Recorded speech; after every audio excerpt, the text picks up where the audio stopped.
Welcome back to another episode of NFT Catcher Podcast. We'd like to remind everybody that nothing on the show is meant as financial advice, and to please do your own research. Thank you, and enjoy the show. Now the subject is NFTs. They're known as non-fungible tokens, or NFTs. NFTs are exploding in popularity. This is a technology that will forever change the way people interact. So it is happening whether you understand it and like it or not. This phenomenon is moving. The digital. You have now joined Jenny from the Blockchain and Michael Keene on the NFT Catcher Podcast. What's up, everyone, and welcome back to another episode of the NFT Catcher Podcast with me, Jenny from the Blockchain, and my co-host, Michael Keene. For today's interview, we have special guest and NFT OG, Rizzle, joining us. He's also known as NFT Land on Twitter, and he has been a Web3 founder since 2019. He's co-host of the Matthew and Rizzle Show, and he's even hosting his own NFT event coming up in October called Rizzle Fest. Rizzle, welcome to the show. Yo, thank you for having me. I was just saying to Matt, we recorded an episode earlier. I'm like, I'm so used to hosting these things. We do the virtual events too. And so it's fun to be on the other side of things and be a guest on a podcast and everything. So really appreciate you having me. Excited to be here. Yeah. Your podcast, by the way, like you have been putting out episodes since 2019, which is so crazy. And you have, I think, 270 episodes. So congrats. Yeah, that's amazing. I think I don't know what we're at, like 230 or something. So yeah, that's incredible that you guys have been so consistent for that long. But the beginning, I was like scrolling through like all the way to the first episode, and like the beginning ones were about like Scent. Like, what is Scent? Is that like NFT stuff or something else? Yeah. Okay. So Scent is actually still in existence. But early on, like I would say 2017, 2018, it was sort of a different entity. It was a social media platform that was Web3 based, and you could tip people like small amounts of ETH, on mainnet back in the day when, you could do things on mainnet. And so I'd always been involved in crypto, just as a hobbyist nerd since like 2012, but had never really like found a community that was cool and not like super toxic and like shilly and, that kind of thing. And so I sort of found that with Scent, early on, a lot of like really early, crypto artists and creators, especially when like NFTs started becoming a thing, started gravitating towards Scent, and it sort of became like a gathering point for like the very early like crypto art NFT scene. And then unfortunately they like did a rebrand thing and took on some funding, and the platform went a different direction, and that whole community fragmented somewhat. A lot of people ended up on Twitter and spread out across Discord and that kind of thing. But it was sort of a unicorn early on in terms of like a gathering point for a lot of like the same type of cool creators that we all know and love today that are all out here and everything. But when it was real niche, that was one of very few places for people to go and, meet other people who have a similar mindset. That is cool. That's a fun fact. I did not. Michael, did you know about that? I absolutely did not know about that. I feel like that's something you would be on back in the day, Michael, if you knew about it. Nah, you were earlier than me to Web3 and crypto. I was late. I was, January 2021 was like the first time I started buying crypto. So I was late. Yeah, fair. Yeah, when did like Scent kind of like quote unquote? When did Twitter kind of take over Scent? I want to say it was like I'm trying to think. It was the same day that Avastars was released. It was either like 2020 or 2021, 420. It was like that day, because I remember it just happened to be in tandem with the Scent rebrand, and I was working with Jimmy Eth and NFT 42 and launching Avastars at the time. And so that happened in tandem with that. And I was actually like heartbroken. They did all the changes to the platform. I was like, they've ruined this like beautiful thing that we had going, and everyone really liked it. But they were trying to expand beyond the like, weird indie territory that we were in. And The good news is I feel like I was very afraid for a long time that the weird indie scene would go away or get absorbed into like the larger scene. I've learned that it didn't. I had a really good experience going out to NFC Summit in Lisbon and meeting a lot of people who I've known, in the space, in the scene for like a really, really long time now. And it was very like validating that a lot of these really cool, weirdo, niche creators who are like really pushing the boundaries of things, are still here doing weird, niche, creative stuff, which is what I was here for in the first place in terms of like the NFT side and creative side of things. It's what I really love. Is that why you made like Rizzle Fest? Because I was like reading about it and you're like, it's a non-conference like gathering, but it's like multiple days. So it's kind of like a conference, but it's like a non-conference conference. Yes. So this sort of happened. So this whole thing has been a trip for me, right? Like 5 years ago, I switched from like a former career to do like full-time Web3 stuff in the hopes that it would become a thing. And now it is a thing, just Web3 NFTs and everything in general. But during that time is when like all the conferences started happening. In the beginning, there was only NFT NYC. And there's really only a few people who went to that. But then like post COVID, everything exploded. Including NFT NYC. And I was at Bitcoin Miami. It was like one of the first, crypto conferences after COVID. So like a lot of the NFT people just went there, I think, cause they were like feeling cagey or something, but after having gone and sort of done the conference circuit, a couple years, I started to realize that really the only reason I was going to these things was to meet the people that I wanted to meet, and the opportunity to meet those people started to become really only at the side things. And so I stopped going to the main conferences and only going to the side things to meet the people that I wanted to be like, and then started kicking this idea around. Like, this is so dumb. Like, if all we're doing is all going, like, now people go to NFT NYC, but like no one goes to the conference. They just go because they know like everybody else is going to be there. And so I'm like, this is so dumb. Why don't we just make a gathering point so that we can, with the same people that we all want to see, but we can just go kick it and like actually in a relaxed environment where we can toss ideas around and do fun things. Because the other thing I notice is like, whether you're at the conference or at a dive bar with a lot of these people that you want to hang out with, you're still talking about crypto shit and like NFTs. If you're like obsessed with this stuff and you're a nerd, like it's all that comes up in conversation anyway. So I'm like, we could do this at a camp with like canoes and, that kind of thing. And sort of, come out feeling maybe refreshed instead of like beaten down, like by Ubering around a city for 3 days straight, trying to catch up with a couple people. And so we did it last year and 35 people came out and it went over well enough to do it again this year. And I got a small crew of people helping me plan it. And we're going to keep it like a little bit bigger than last year, but the goal is the vibe more than it is to expand as much as humanly possible. It was like a very positive thing for myself included, and like a lot of people, just to sort of like decompress away from like all the craziness, but with a lot of the people who you can identify with, like who sort of understand your plight in the first place. So I don't know, I'm one of those weird people pushing weird things on the fringe. You better still have all the booths set up where I can go around and see all the companies that pay to have the booths, because that's always the best part. So you make sure to have those.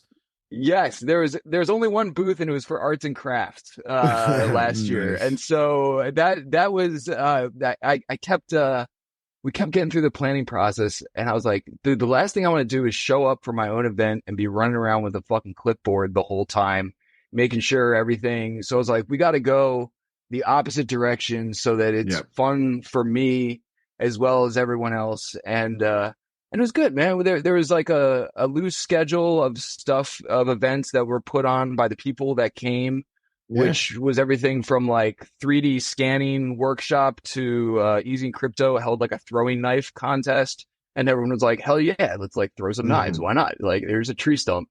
And so it was a wide variety of stuff like that, but it was cool to sort of do the same thing that you do at the conferences, where you take the same people that you're interacting with in one context and put them in a totally different one. And it's just great, like, relationship building and fun to cut loose with some of these people that, every time you have a call with them, there's like a purpose for the call, and then you get through the purpose with the call, and then the call is over. So a lot of like cool ideas and impromptu stuff came of it that probably wouldn't have if you're sitting on scheduled calls most of the day. Yeah, that sounds like a lot of fun. It's fun, like an man. You should NFT come. retreat, Exactly. How do people attend? Like, is this like invite only? Like, how does it work? It is invite only, but you're invited. Like, Let's go. basically, I'm doing private ticket sales only because we're capping it at 75 people, and I really want to avoid a situation where some project comes in and buys up like 10 or 15 tickets, and then like 10% of the crowd there is from one project trying to sell us something the whole time or whatever. So You don't want it's the like private MOG. You ticket- don't want the MOG community to show up and like. Yeah, man, they can send us some sunglasses. Right. We would accept that. And not throwing shade at them necessarily either, but want to make sure. I was like, just kidding. No, I know. But one of the things that was really good about it was the quality of people who came, and it was very not conferencey in the sense of like people showing up with an agenda and things to sell and a product to pitch. And so it's private ticket sales, but loose private ticket sales, really just to like keep the vibe. And so it's basically like, if I think you're cool, or like people I know think you're cool, then you're probably cool enough to come. So like, just hit me up and let's get you there, kind of thing. That's fun. I like that. Okay, so if anyone's interested, just DM Rizzle. Yeah, but you gotta be cool. No You gotta be shows. cool. That's the requirement. Be cool. That's that's the requirement. Yes. Yeah. And, I think that goes with like other people knowing you, which is why I think it's so important for people to like put themselves out there, because the more people the more people know you. Like, that's how you're cool. Like, it's just knowing people and people knowing you. That's really all it is. So, yeah. Okay. I had a couple of questions pop in my head as you were like talking about stuff. First of all, what was your job before NFTs? So I was in the nonprofit social work industry for like almost 20 years, like 18 years or so. I had like a master's degree. I went up through the ladder. I ran a homeless shelter for youth for a few years. And it was like, actually, it was a big commitment in terms of like a significant chunk of time dedicated to that career path and doing that and everything. And had kids. My kids are 11 and 8 now, and there's just really like no viable future for me to make a living for my family in that industry, despite having like a master's degree and all this advanced shit and like, climbing through the ranks and everything. And so crypto was like always my side hustle amongst other side hustles, just trying to make ends meet and that kind of thing. And so really it was like a financial decision. Once the opportunity came around, I was like, all right, I'm going to make a go of it. In Web3, there's a much higher potential upside than there is to what I'm doing now. If I can make a go of it, and I can always go back if I really, really want to. But I say that to myself, but at this point, I'm like so far deep into this that there's like definitely no going back. And I love what I do here too much, and it's too much fun. But I am like still consciously and constantly searching for a way to like sort of bridge my former life with this one. And one of the people helping me plan Rizzle Fest, her name's Kelsey Driscoll. She works with a nonprofit for child advocacy in Texas. And we've been for years now trying to scratch at some ways to sort of merge crypto, NFTs, Web3 with trying to do something positive for youth and like the next generation. And we'll get there at some point, but I'm always putting it out there. So if anyone's listening to this, it seems like it's a lot of people not exploring that territory, but as someone who has kids now and see them be interested in this shit, I'm like, someone's got to, be looking out for the next round of people too. Yeah, hell yeah. You've got obviously super early. You were working with Jimmy. You worked with Jimmy doing the Avastar, did you work on V Friends also? Didn't he work on that right Yep. after? Yep. Yeah, Nice. yeah. Dude, it was a wild time. So I met Jim at one of the like NFT NYC in 2020, and then we had him on our podcast, and I really liked his vision for Avastars with putting all of the metadata fully on chain, and I like Yep. believe that was an important thing, and still do. So I hooked up with Jim, and we co-founded NFT 42 together. And so I was the original co-founder of that. Avastars was his brainchild, and helped him get that into orbit with our developer. But then, yeah, man, then shit got wild around 2021 because once like celebrities and people started catching wind of NFTs in the very early stages of the hype cycle, we were like one of the only organized projects, companies that knew how to build NFTs. Yeah.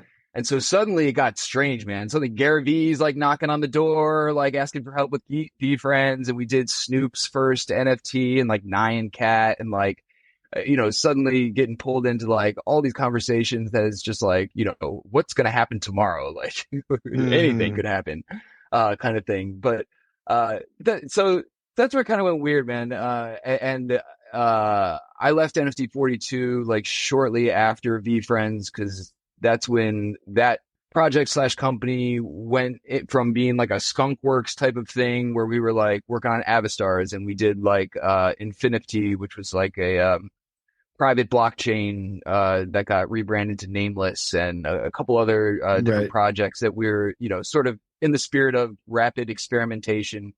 But then investors caught sight of it and liked what we were doing, and some C-level execs got brought in, and like all this shit that really is fine, but like not the stuff that's like most exciting for me. And so I left them and got back to the weirdness that I was here for in the first place.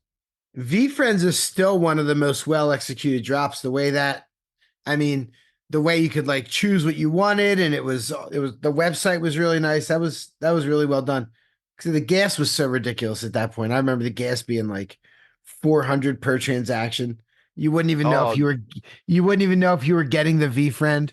Yes. Oh, dude, you're giving me flashbacks now. I haven't thought about this in a long time, but during that time was when gas spiked, but you have all these people coming in wanting you to execute these projects, but they don't understand like the nature of the beast in terms of, this is just sort of how it goes sometimes and everything. Yeah, man, that was wild. Gary V's team is extraordinarily well organized. I really I wasn't like super familiar with him prior to that.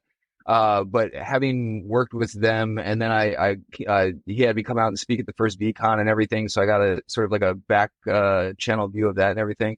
I'm like, dude, this is like some sophisticated operation that he's running, which seems to go from wine to NFTs to like whatever it is, man. But whatever he's doing, it's like a well-oiled machine. So the whole thing was just a fascinating time period and experience that I don't know if we ever quite get back to it, because the space has expanded so much. Yeah, no doubt. That's pretty cool. What was like, you said there were a bunch of conversations like wowing you. What was one conversation that maybe never came to fruition, but you were like, that would be insane if we got to do that? Dude, I almost already feel like I'm in the bonus round in terms of like shit that's insane that I could have never like, dude, especially in 2021, I literally felt like anything could happen at any moment and I would not be surprised. I was like in Bitcoin Miami, and then someone was like, yo, hop on this clubhouse with Floyd Mayweather and Kodak Black. And I was like, all right, cool. I'll do that.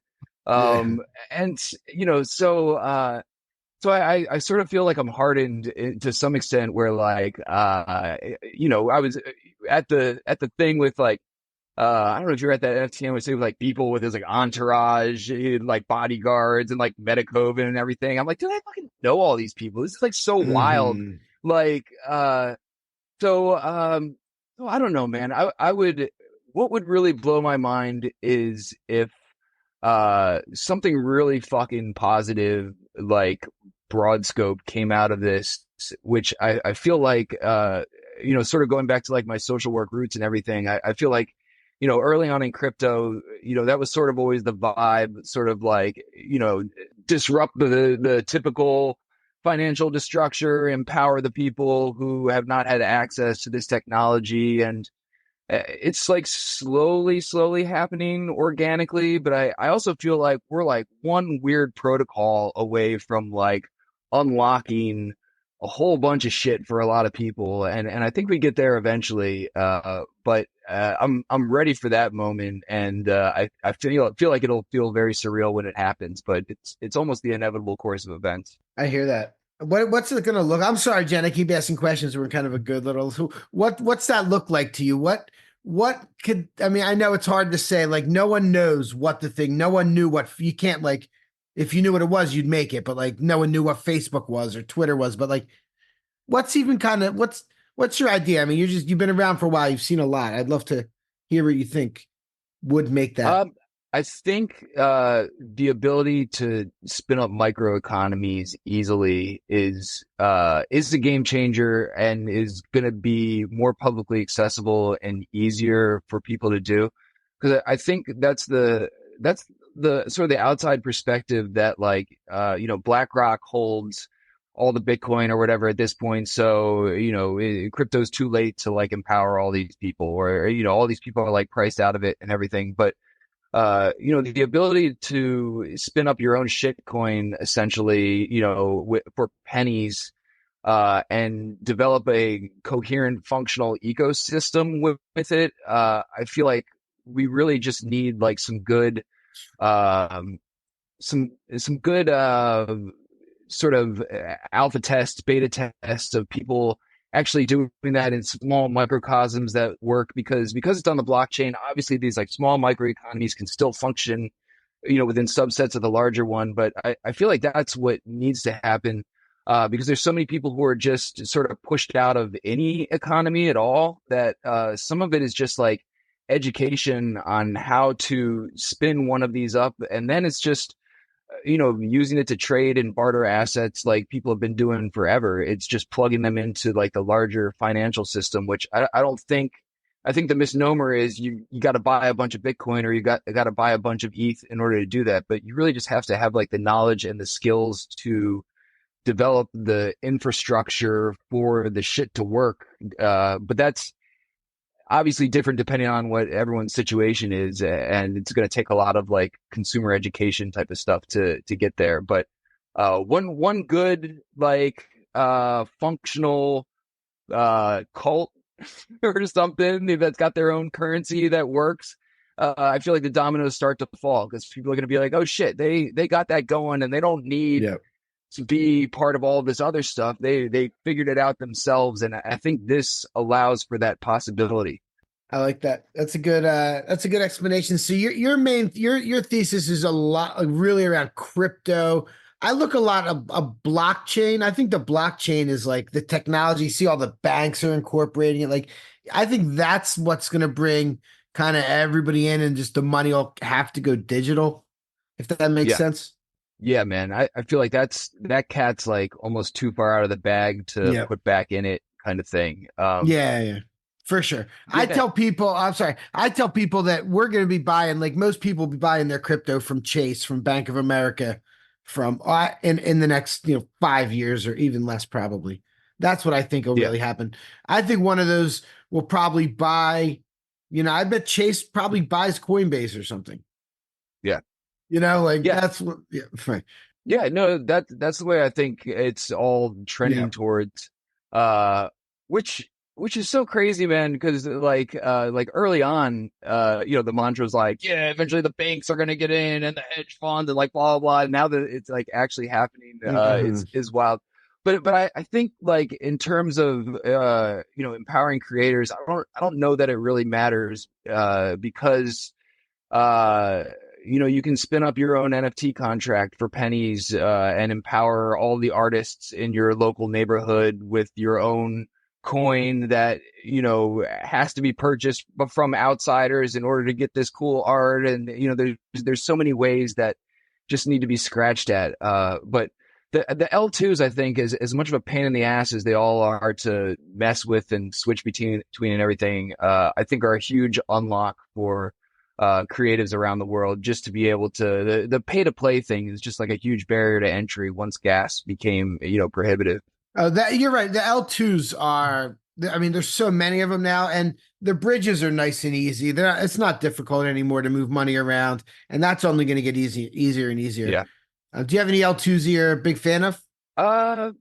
Dude, I still use Polygon a lot, like old school. I sort of feel bad for Polygon. I'm like, like everyone like sort of forgot. Polygon like, just had Polygon. big news. No, Polygon just dropped big news they? this morning. Yeah, what's the big news?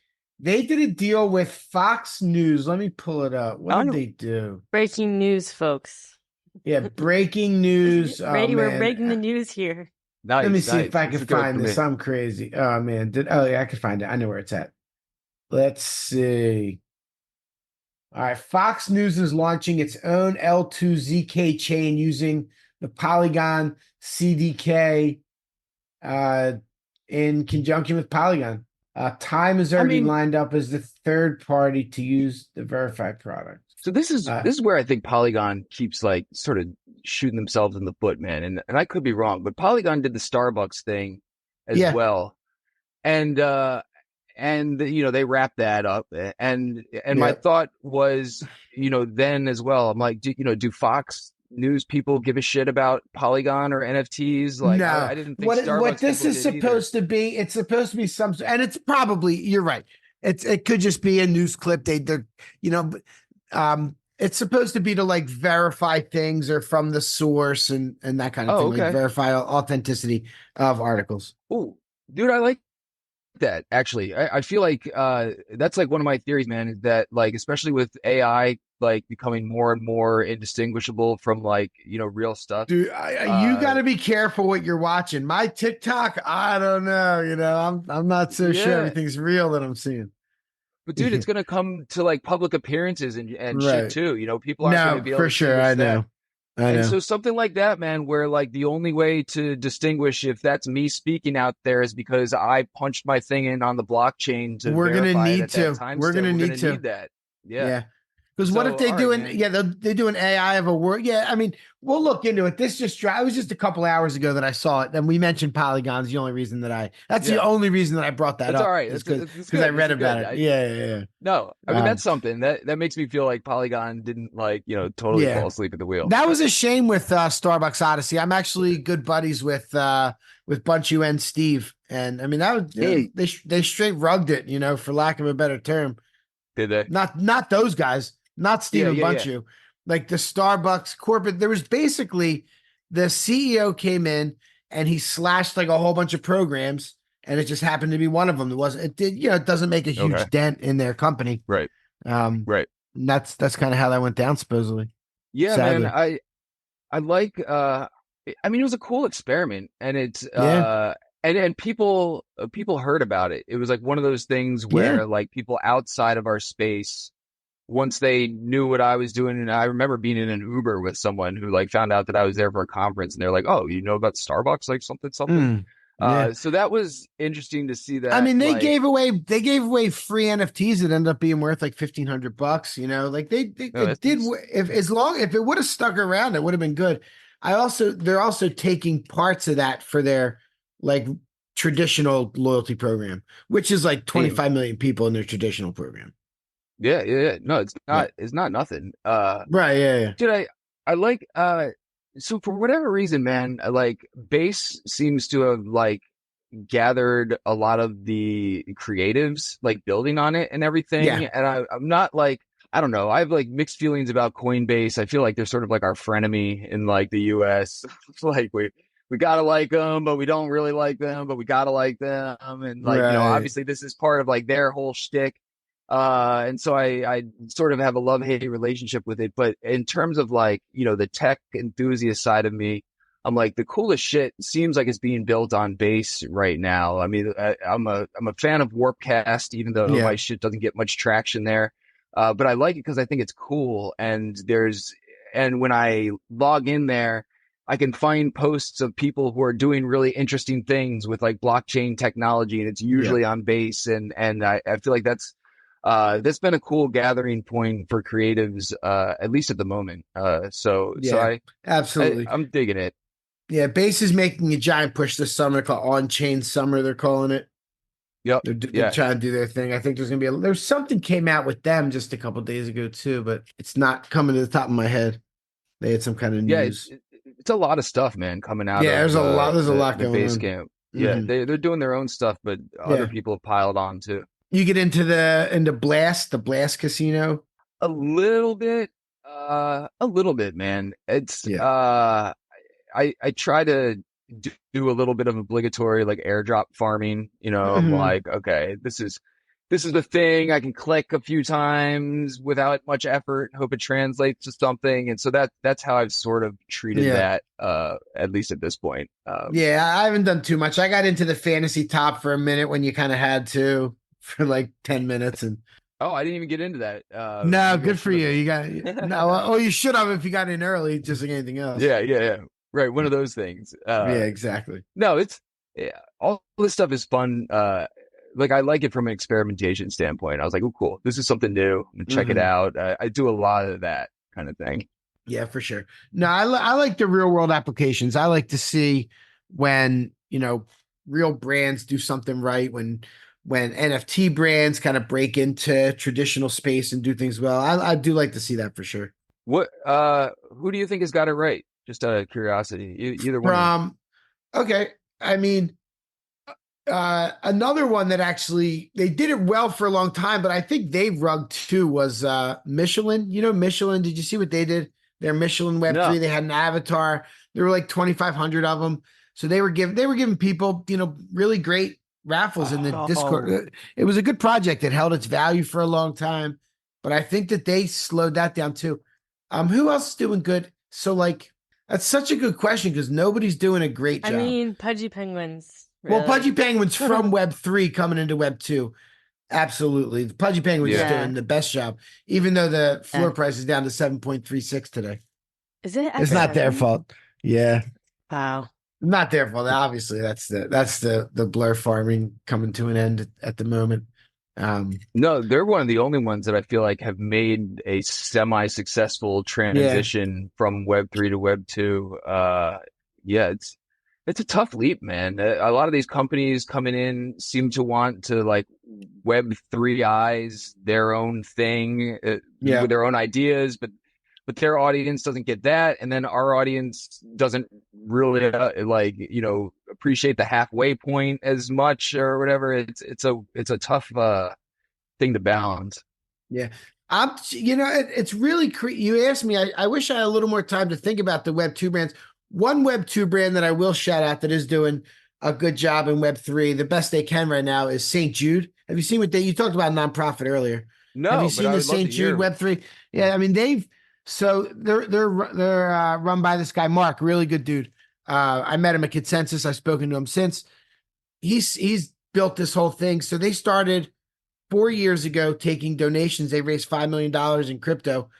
But they've also started to do a little bit of collaborations. He wants to try and figure out a way to make it sustainable. Luca Netz went to his booth, speaking of Pudgy Penguins, and gave away a bunch of stuff. I actually happen to have the St. Jude Web 3 up on my screen over here. Shit. That's literally why I thought of That's it. Yeah. great. So they're doing really cool stuff. I actually talking to that guy because there's ways like if they hit it right with the timing right, they could raise $5-10 million if they did the right thing with the right people. And Yeah. it goes right to that hospital in Memphis. Like we That's awesome. threw $30 million at Machi for his dog for some coin that's irrelevant now. You know what I mean? Like, Right. Yeah. so I think that That's great. yeah. So they're doing really cool stuff. And I'm trying to think, but that got me to think like, I mean, it seems like some of the luxury brands are doing okay, but I'm not in that space. Like, I think some of Yeah. the people are kind of happy with some of those like high end, real exclusive stuff.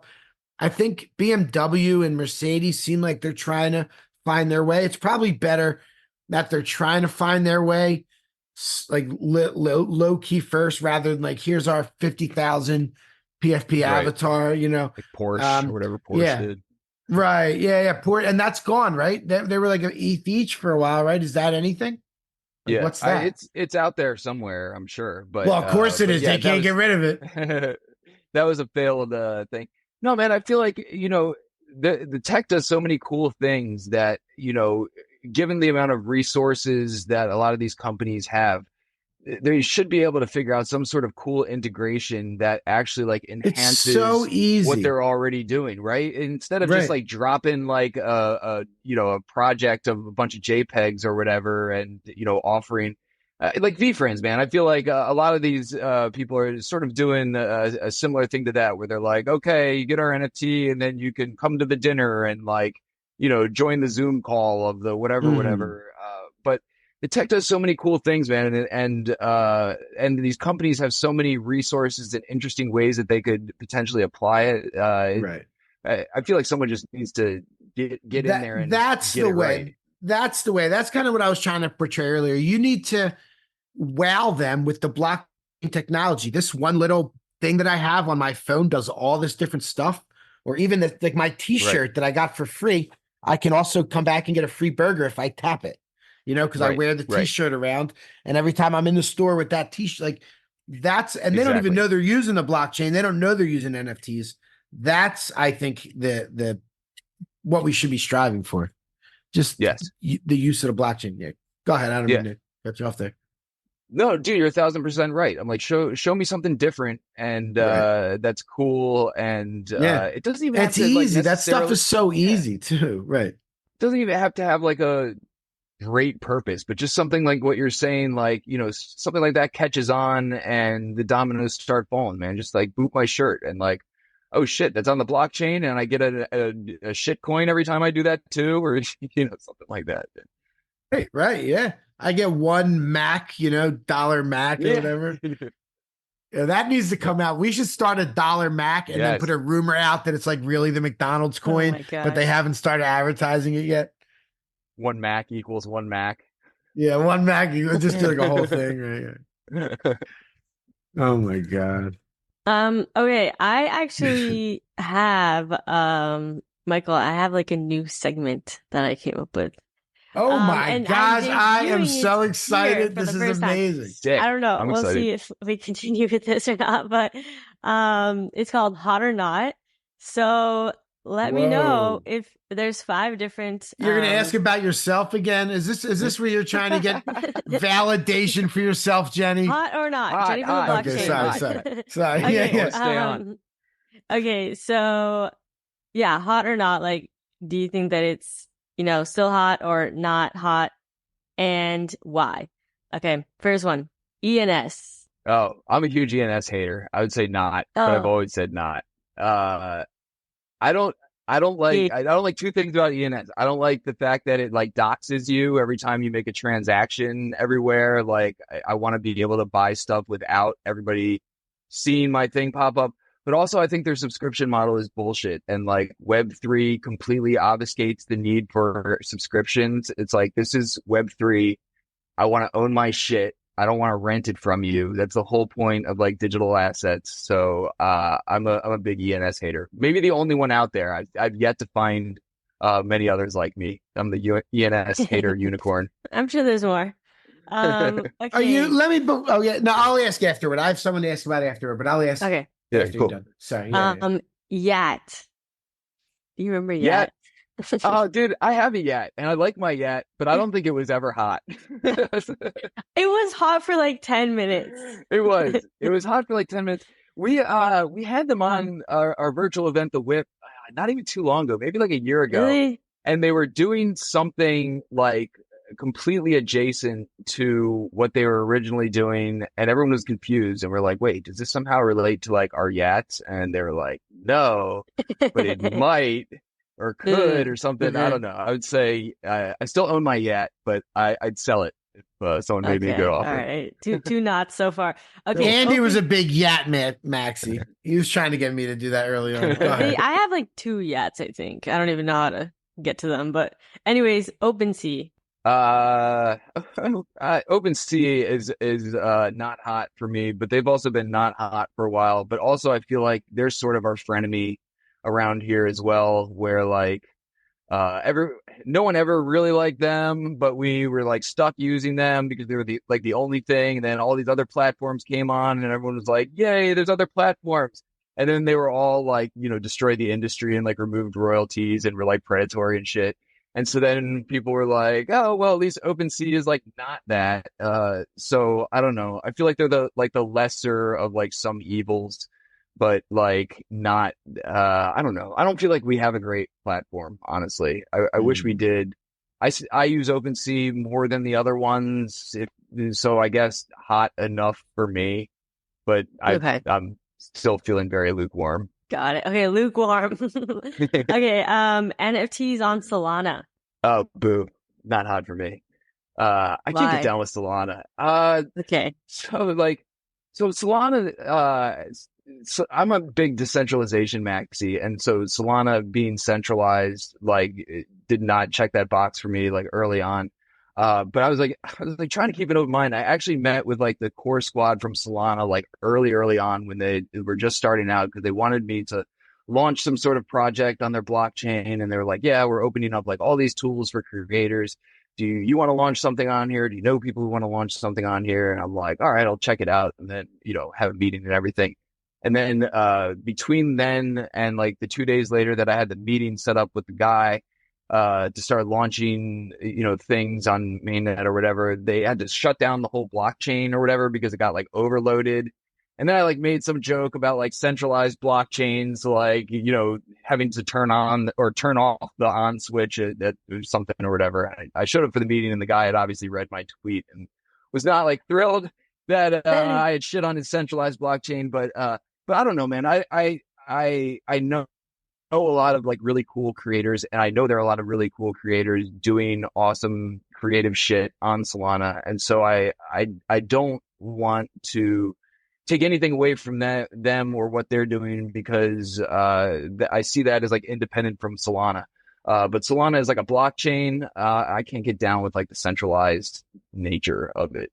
And the meme coins, you probably don't get into like all that stuff that's happening right now. Mommy, daddy, DJT. I see it from afar, man. I'm trying to this time around. I'm actually trying to be much more careful about like not playing roulette in the crypto casino 2021 style, and just be a little bit more calculated. And if I'm gonna buy some shit, at least be, happy that I'm stuck with it. A lot of the stuff I like to buy is like art type of stuff. I do the day trading thing. That's like how I came up, early on, but that's like a totally separate thing from like what I actually enjoy spending crypto on. Okay, last mommy, one. If I had to day trade some mommy or some daddy to hustle, it's like not back even in the day, mommy, man, it's that's what mother. you gotta do. No, mother's I thought it was mom. It's not even mommy. Okay, all right, last one is VCon. Hot or not? Oh, definitely not hot. He had me on to speak at the first one, and then did not invite me back. So boo, Gary, and VCon.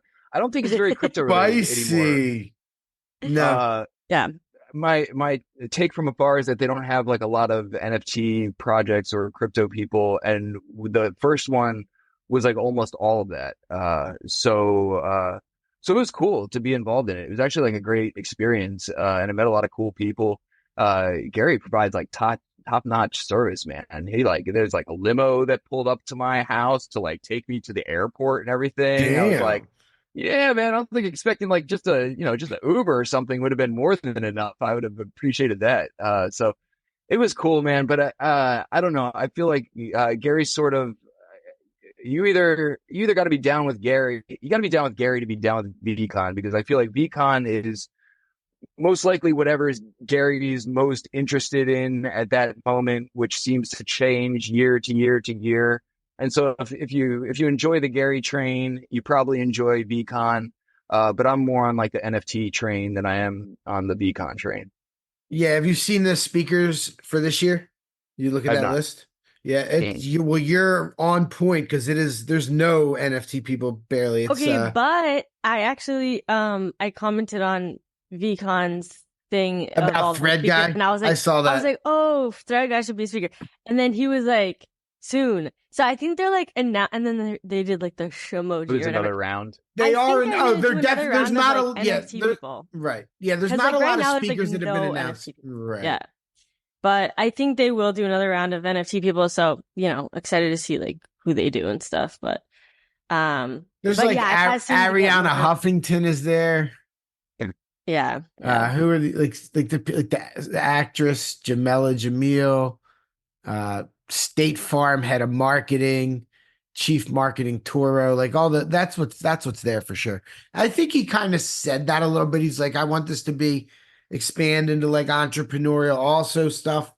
That's not really stuff that interests me all that much. I've had an awesome time at the first two VCons. Jenny was a moderator at the first two. Shit. Yeah, Jenny was a moderator. I didn't even see you there. I mean, I guess I didn't know what you looked like, so maybe I did see you there, but Yeah. I'm just a lowly attendee, but I'm also not a giant fan of LA. So we were just talking about the three of us, but we got to try and make plans for it, and we're all like, we got to make sure that we're all like going. figuring out if we will really want to go or not. But yeah, could be sold. I could be sold. Okay, should we move on to our Gas Wars segment? Yeah. Okay, let's do it. Yeah. All right, so Gas Wars. This we always do this segment. So this is our rapid fire question segment where we each ask you 5 rapid fire questions that don't have to do with NFTs, just having to do with getting to know you better as a person. Oh my God, my cat. Okay, so I'll start. I feel like I always start, Michael, but I will start again. Okay. Want me to start? No. All right. What song cheers you up after a bad day? Oh, man, what song cheers me up after a bad day? We have a lot of stupid, actually, so for our virtual events, the WIP, we've accumulated a lot of stupid songs from our creators, some made from AI. But there's a couple from Song of the Day, man. He made one for our event, and then he actually made a Rizzle song, one of his Song of Days, a couple of years ago or something like that. And then Eclectic Method made this like Rizzle avocado song. And so if I need like a pump me up or something, I'm like, oh shit, like I got these cool songs in the backlog people made for me and shit. And not to like really pat myself on the back, but I'm like, the space I'm in is fucking awesome, and the people here are awesome. Are you talking about Jonathan Mann, the Song of the Day guy? Yeah. Oh, yeah, he's cool. Man, that guy is so committed to his songs. It's amazing. I actually That's slid wild. into his DMs and was like, I forget what. Oh, after his 5,000th song, we did he had a big hodgepodge of people doing bits for his 5,000th song, and our event was in it as well. And I was like talking about it. I was like, dude, have you ever thought about just like capping it at 5,000 and just, like that's the thing. Like you don't have to do it for the rest of your life. It's like an epic thing. And he's like, no, man. And he's like, this is what I do. This is like, Yeah. like, don't let me stand in your way. Mm-hmm. He's going to do that forever. He's great. That's All right, funny. Michael, what do you got? What's your favorite city you've ever traveled to? Man. Let's see. That's a tough one. I was in Chiang Mai, Thailand, which is pretty fucking awesome. I was in Iquitos, Peru, which is like the largest city that's completely landlocked. Those are awesome cities. In terms of like the most fun times I've had, man, it's really tough to top this trip to NFC Summit in Lisbon that I was just at about a month ago. It really was like family reunion vibes kind of thing. So yeah, that was super, super fun. Love it. You're not going back to Lisbon for Ape Fest, are you? You into that at all? I'm going to be there for that. I'm trying to do like 2 things a year and like strategically do them in places that I haven't been, where I know there's going to be people who I have not had a chance to meet yet. So not ruling out returning to Lisbon, but trying to figure out what the next good one is. No doubt. No doubt. All right. What is your favorite board game? Ooh, favorite board game? Huh. What is my favorite board game? I don't know. The first thing I think of is Monopoly. I remember having like, hours long Monopoly battles with my brothers growing up that inherently turned into fights, and then like the board would get left out for like 3 days in a row. I don't play like a ton of board games. I like doing puzzles, actually, like you're like old school, like snap the pieces together. Like puzzles and Legos. I'm still, I'm appreciative that my I kids have love gotten into Legos. those. Yeah, me too. Yeah, I man. love Lego with my kids. It's my favorite thing. Yeah. Kids got into it, and I was like, this is like a great excuse to like play Yeah. with Legos all the time. Yeah. That's hilarious. What's your go-to comfort food? Go-to comfort food. Let's see.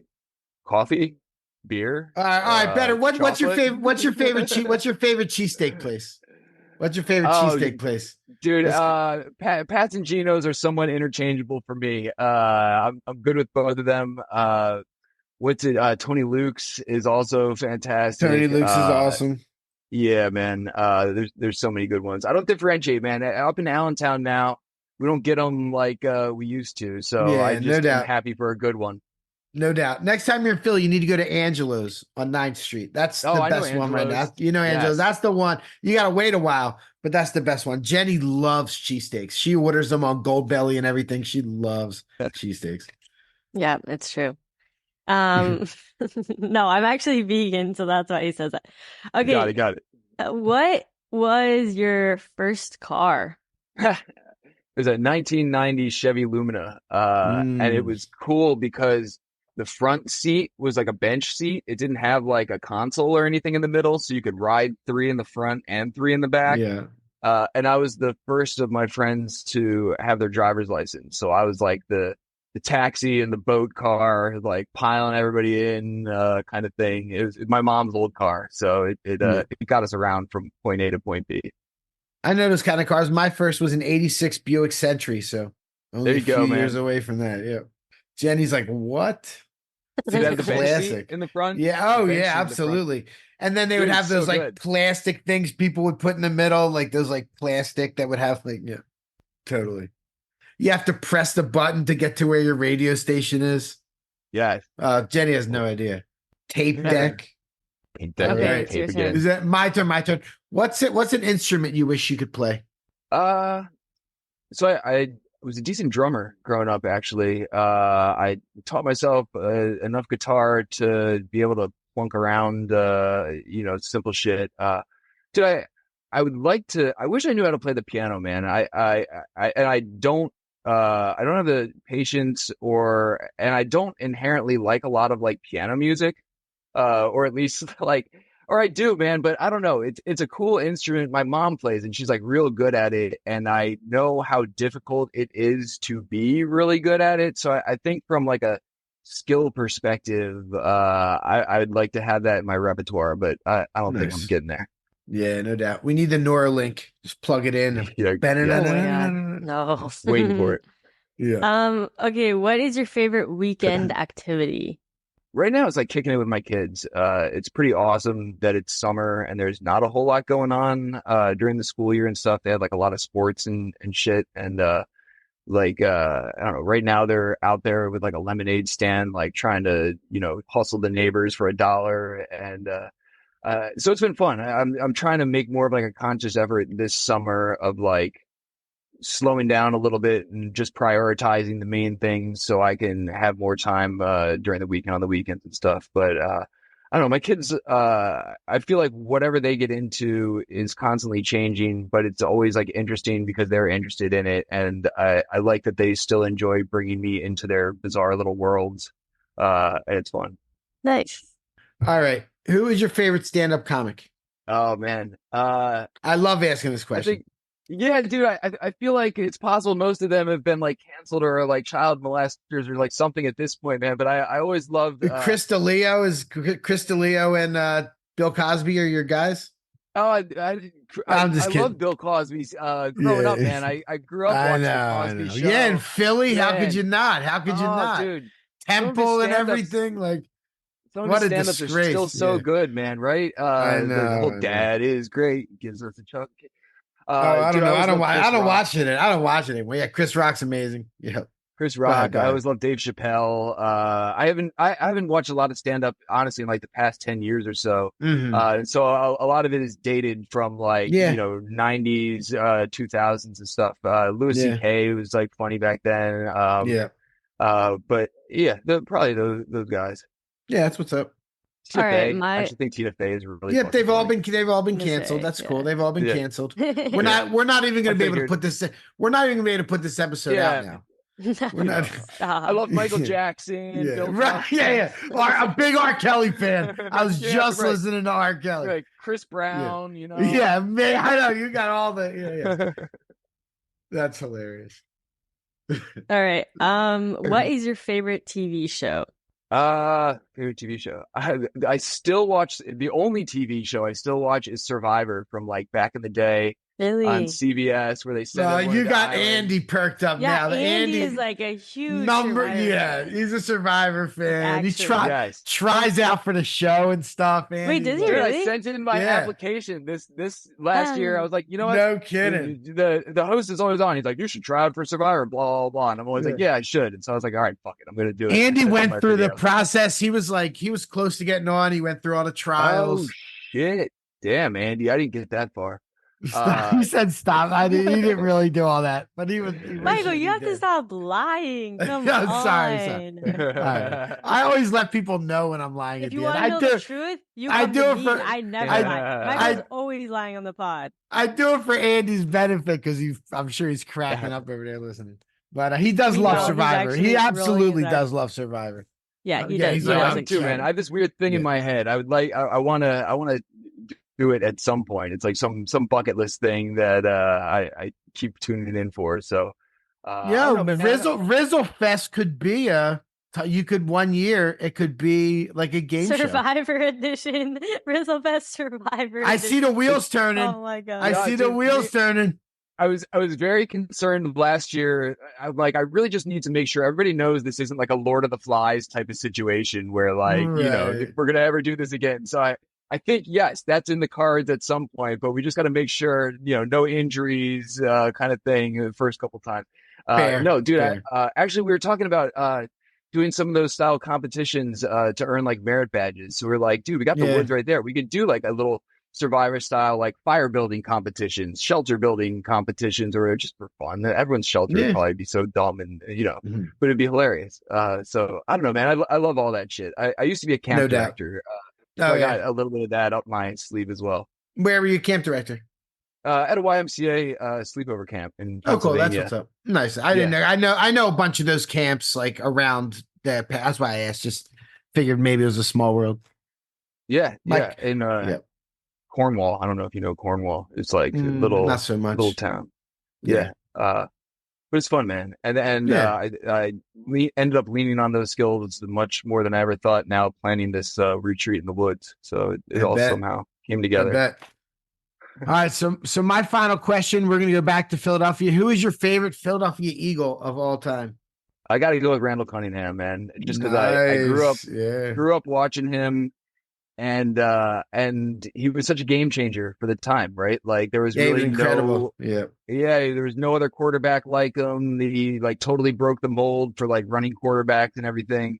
Yeah, man. I thought that was Yeah. awesome. So He's still an never- awesome guy. He's a preacher in Vegas now. He's a really good dude. Randall's awesome. No shit. That's Yeah. awesome. Yep. Yeah, man. I feel like him and Allen Iverson, man. I was a huge Allen Iverson fan, and Me too. for very similar reasons. Yeah, and we're probably about neither the of same. them- I think we're about the same age. Is my Yeah, guess. yeah, I'm probably. about to turn 45. So I Yeah, don't know. same here. Yeah, right. yeah. on. Oh yeah. Okay. Yeah. That's Yeah. what's up. Same Yeah. era. So Philly yeah, sports. both those guys, man, never got their ring, but we're gritty and Yeah. broke the mold. So you gotta Yeah. love it. I know. We went through a long drought in Philly from I guess 83 to 08. Yeah, that sounds about right. Yeah. Yeah, Yeah. the Phillies. Yeah. Our whole childhood, our entire Yeah. childhood until we were Yes. 25 into whatever it was. 29 Yes. years old. Yep. I make sure my kids know that. I know. I tell my son too. When we were watching that Super Bowl a couple years ago, he had Yeah, the yeah, Eagles yeah, carved in his head. Yeah, no doubt. No doubt. That's Cool. what's up. Yeah. Awesome. What a fun time, man. It was nice to meet you. I don't think we've ever crossed paths Yeah. before. Try and give me I just followed you on X. Make sure you give me a follow. Yeah, 'cause yo, we definitely. could- I was just gonna yeah. say the same thing. Cool. Yeah, yo, this is awesome. Yeah. Hey, Yeah. thank you both for having me on. Well, it is June 19th. We are recording this on June 19th, folks, but you'll get it out later. But yeah, thank you all for tuning in to this episode of the NFT Catcher podcast, and we will catch you in the next one. Peace.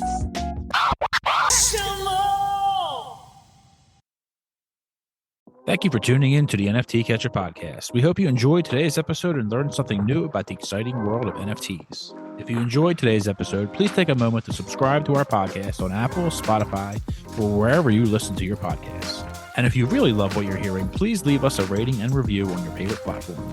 If you want to stay up to date with the latest news and insights from the NFT space, be sure to follow us on all the socials at NFT Catcher Pod. You can follow Jennifer at Jennifer_pseudo and Michael at NFTicket. I'm your producer, Andy, and I'm at AJC254. Our theme song's by It's Just Los.